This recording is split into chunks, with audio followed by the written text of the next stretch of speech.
दोस्तों नमस्कार। आपका स्वागत है मेरे चैनल गुरु आयुर्वेद क्लासिकल में। यहाँ पर हम हेल्थ से संबंधित जानकारी देते रहते हैं और कुछ भोजन के बारे में हम बताते रहते हैं। अगर आपको हेल्थ से संबंधित जानकारी चाहिए तो आप मेरे चैनल को सब्सक्राइब जरूर कर लें। आज का सब्जेक्ट है कि घी कौन खा सकता है और किन किन रोगों में इसको खाना चाहिए और किस तरीके से खाना चाहिए। विटामिन्स मिनरल्स क्या हैं क्या नहीं हैं, इसके अंदर हमारे खाने से क्या मिलता है। अब घी में कैल्शियम है, घी में मैग्नीशियम है, घी में पोटेशियम है, फॉस्फेट है और सेलेनियम है, जिंक, आयरन, जो त्वचा और बालों के लिए बहुत ही अच्छी चीज़ है। ये पूरे शरीर को पुष्ट करने वाली है। घी पुष्टकारक है, वात पित्त शामक है और दुबले पतले व्यक्तियों के लिए ये रसायन और अमृत के समान है। ताकत के लिए अगर आप इसको अश्वगंधा के साथ खाते हैं तो आपका शरीर का वजन बढ़ने शुरू हो जाता है। और गुड़ को घी में घोल करके अगर आप लेते हैं तो आपकी ताकत ज़बरदस्त बढ़ती है और आपकी हड्डियां मजबूत होती हैं। इसको सर्दी और बरसात में जो है इसको सोच करके खाना चाहिए। जैसे सर्दियों में आपका पाचन क्रिया ठीक रहती है, इसको खाया जा सकता है।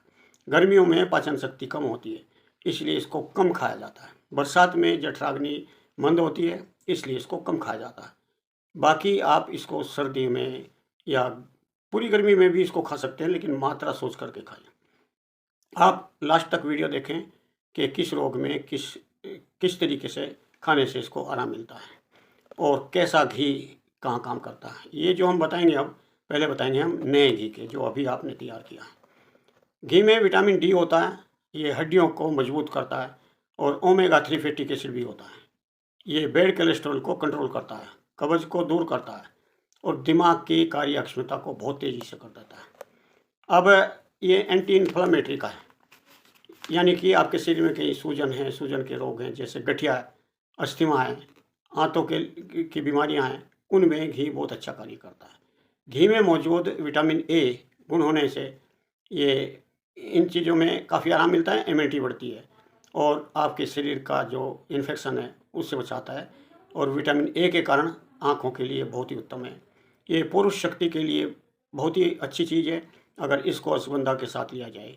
ये हाई बीपी वालों के लिए भी ठीक है अगर इसको कच्चा खाया जाए, इसको फ्राइड ना किया जाए और मात्रा के हिसाब से खाया जाए। और स्ट्रेस अगर आपको रहती है तो आपको घी खाने की ज़रूरत है। अनिद्रा, अगर आपको नींद नहीं आती तो आपको घी को खाने की ज़रूरत है। अगर आपकी हड्डियों में दर्द रहता है, जोड़ों में दर्द रहता है, ब्लड शुगर है, तो आप मेथी घी में पका करके खाएं तो इससे आपको आराम मिलेगा। घी और हल्दी खाने से भी दर्द और सूजन कम होते हैं और दिल के और गुर्दों के लिए ये बहुत ही लाभप्रद है। घी में हरी इलायची लेने से ये सुगंधित भी है, स्वादिष्ट भी है, पाचन क्रिया को बढ़ा देती है। और घी, काली मिर्च और हल्दी खाने से हार्ट के लिए बहुत ही अच्छी चीज़ है। दालचीनी घी मिला करके अगर आप खाते हैं तो पीरियड के टाइम पर स्त्रियों को बड़ा आराम मिलता है, दर्द कम हो जाता है। और सिर के दर्द में अगर घी की मालिश किया जाए तो दिमाग शांत हो जाता है। और नारियल का चूर्ण, खांड, काली मिर्च और घी मिला करके दिमाग की ताकत बढ़ाने के लिए बहुत अच्छी चीज़ है और आपकी आँखों की रोशनी बहुत ज़्यादा बढ़ जाती है। ये थे नए घी के गुण। अब पुराना पुराना घी क्या कर सकता है। पुराने का मतलब है 1 साल से 100 साल तक का। 1 साल से 100 साल तक का आयुर्वेद में घी को पुराण घी बोला है और अगर 100 साल से अधिक है तो उसको महाघृत बोला है। अब थोड़ा और बताते हैं इसके तासीर के बारे में कि इसकी तासीर जो है वो ठंडी है, यौन शक्ति को बढ़ाती है। इस घी को अगर विधि पूर्वक लिया जाए तो हजारों शक्तियाँ बढ़ाता है, हजारों रोग खत्म करता है। अगर आप पुराण घी लेते हैं, यानी कि 1 साल से पुराना घी, ये जठराग्नि को ज़बरदस्त बढ़ा देता है, आपके शरीर का बल बढ़ाता है, दीर्घायुता देता है, शुक्र की वृद्धि होती है, आपकी आँखें जो हैं वो गिद्ध की तरह दृष्टि हो जाती है। बालक और वृद्ध व्यक्तियों के लिए बहुत ही श्रेष्ठ है क्योंकि इनको ताकत बूस्ट करता है। इसके लेने से आपके शरीर में कांति, सुकुमारिता बढ़ती है और आवाज़ सुरीले और तेज हो जाते हैं। अक्सर पीड़ित को और विसर्प रोगी को, जिसको चोट लगी है, लाठी से मारा गया है या किसी भी तरीके से चोट लगी है, या शरीर में दाह है, अग्नि से जल गया है, ऐसे पीड़ित व्यक्ति को ये घी खाने से बड़ी शांति मिल जाती है।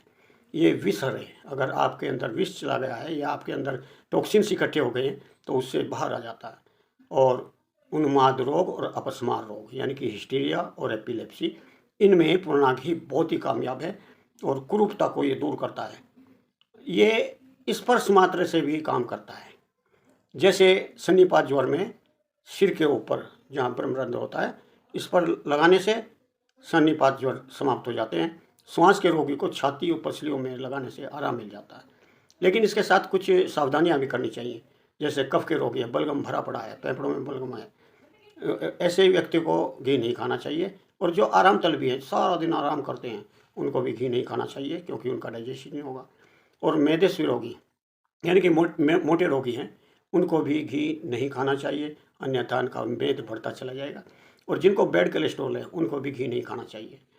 हाँ, अगर आपको खुश्की ज़्यादा है, आपका पित्त बढ़ा हुआ है, तो आप बैड कोलेस्ट्रॉल वाले भी ले सकते हैं, लेकिन तलना नहीं है। बैड कोलेस्ट्रॉल घी और तेल तलने से ही बढ़ता है।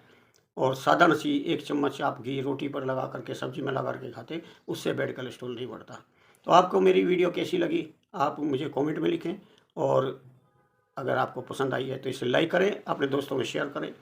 और चलते चलते एक गुजारिश है कि आप मेरे चैनल को अगर सब्सक्राइब नहीं किया तो इसे सब्सक्राइब कर लें। धन्यवाद, नमस्कार, जय हिंद।